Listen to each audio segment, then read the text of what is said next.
Betapa Engkau baik Tuhan, selalu mengasihi dan memberkati kehidupan kami.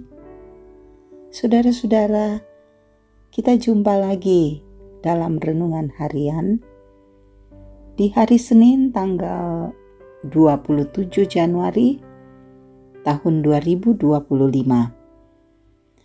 Kebenaran firman-Nya kita akan baca. Mari satu di dalam doa. Bapa yang baik, kami bersyukur untuk segala kasih dan kemurahan-Mu di dalam kehidupan kami. Kami rindu untuk membaca firman-Mu. Roh Kudus terangi hati kami, agar kami dapat memahami firman-Mu dan boleh menjadi pedoman di tengah-tengah kehidupan kami. Dalam nama Tuhan Yesus kami berdoa. Amin. Kitab 2 Korintus pasal 7 ayat 2-12. Berilah tempat bagi kami di dalam hati kamu. Kami tidak pernah berbuat salah terhadap seorang pun. Tidak seorang pun yang kami rugikan, dan tidak dari seorang pun kami cari untung. Aku berkata demikian, bukan untuk menjatuhkan hukuman atas kamu. Sebab tadi telah aku katakan bahwa kamu telah beroleh tempat di dalam hati kami, sehingga kita sehidup semati. Aku sangat berterus terang terhadap kamu, tetapi aku juga sangat memegahkan kamu dalam segala penderitaan kami. Aku sangat terhibur dan sukacitaku melimpah-limpah. Bahkan ketika kami tiba di Makedonia, kami tidak beroleh ketenangan bagi tubuh kami. Di mana-mana kami mengalami kesusahan, dari luar pertengkaran dan dari dalam ketakutan. Tetapi Allah yang menghiburkan orang yang rendah hati, telah menghiburkan kami dengan kedatangan Titus. Bukan hanya oleh kedatangannya saja, tetapi juga oleh penghiburan yang dinikmatinya di tengah-tengah kamu, karena ia telah memberitahukan kepada kami tentang kerinduanmu, keluhanmu, kesungguhanmu untuk membela aku, sehingga makin bertambahlah sukacitaku. Jadi meskipun aku telah menyedihkan hatimu dengan suratku itu, namun aku tidak menyesalkannya. Memang pernah aku menyesalkannya, karena aku lihat bahwa surat itu menyedihkan hatimu, kendati pun untuk seketika saja lamanya.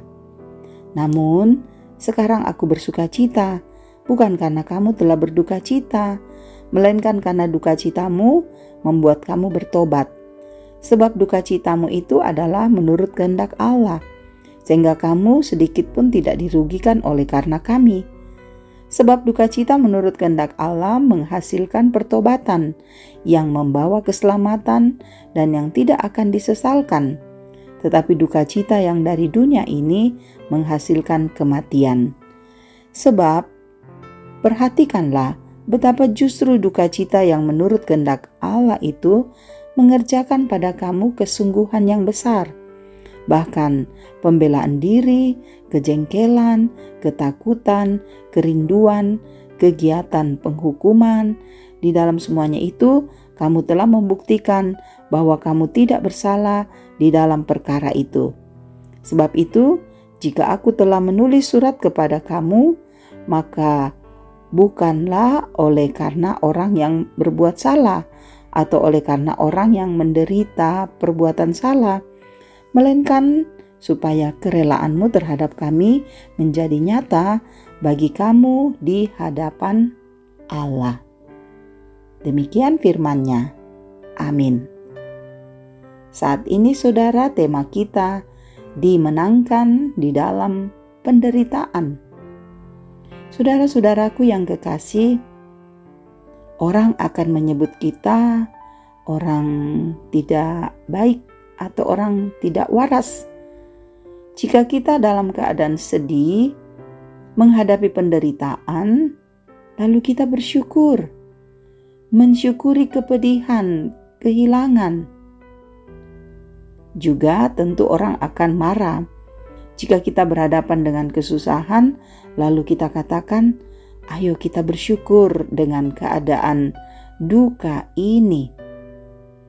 Saudara, dalam bacaan kita, Paulus membedakan kesusahan yang selalu hadir dalam hidup ini.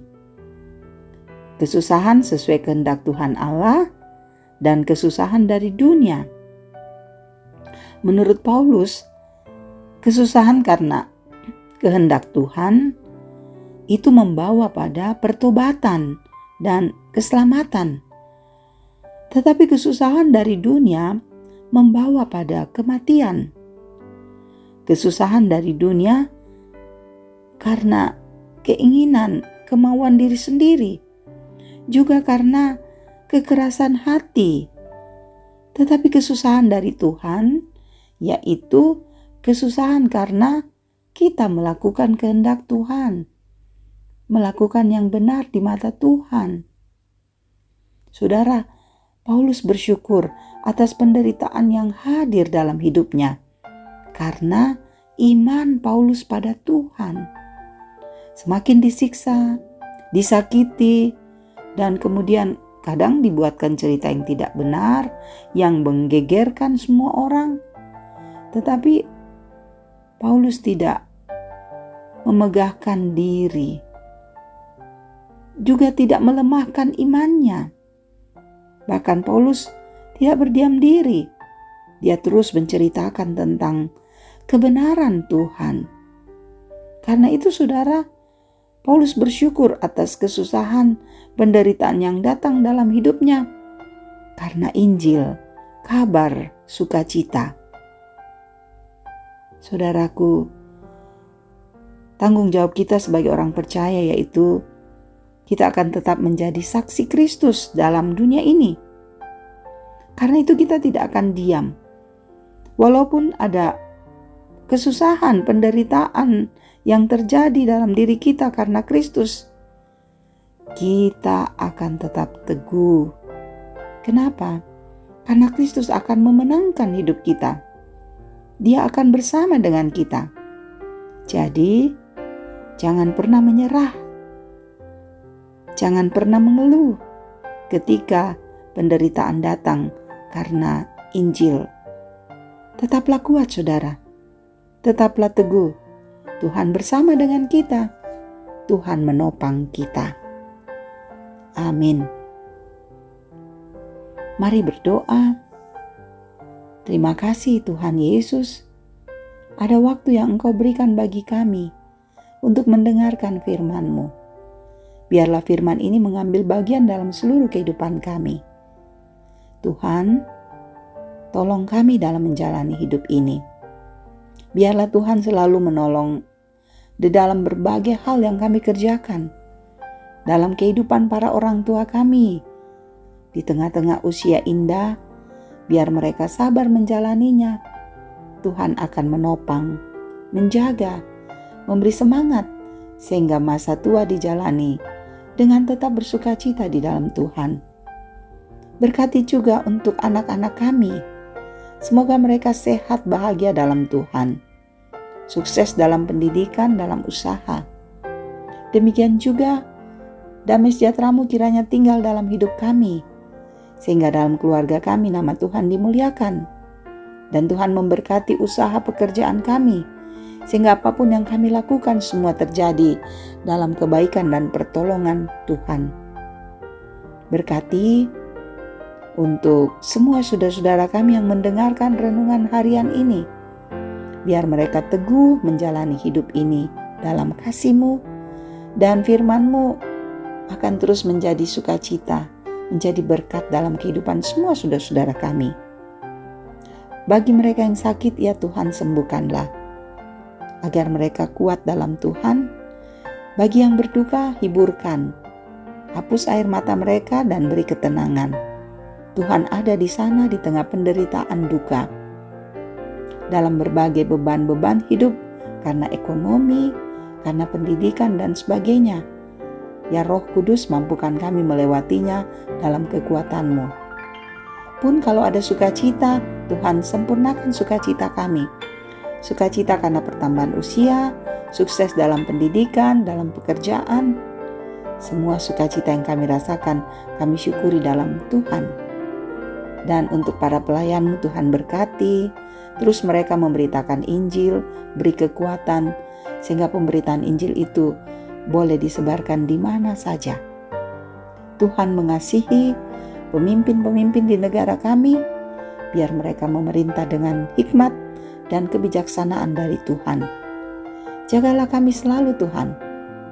Di awal minggu ini, kami berserah diri pada Tuhan. Kami percaya Tuhan menolong kami menapaki hari demi hari, sehingga seminggu ke depan kami jalani dalam ketenangan Tuhan. Ampuni dosa kami, sendengkan telingamu mendengar doa kami. Semua kami bawa hanya di dalam nama Yesus Kristus, Tuhan dan Juru Selamat kami. Haleluya. Amin. Terima kasih saudara-saudara boleh mendengarkan firman Tuhan. Kiranya firman ini menjadi benih yang bertumbuh di hati saudara-saudara kita semua. Tuhan menyertai dan mengasihi kita.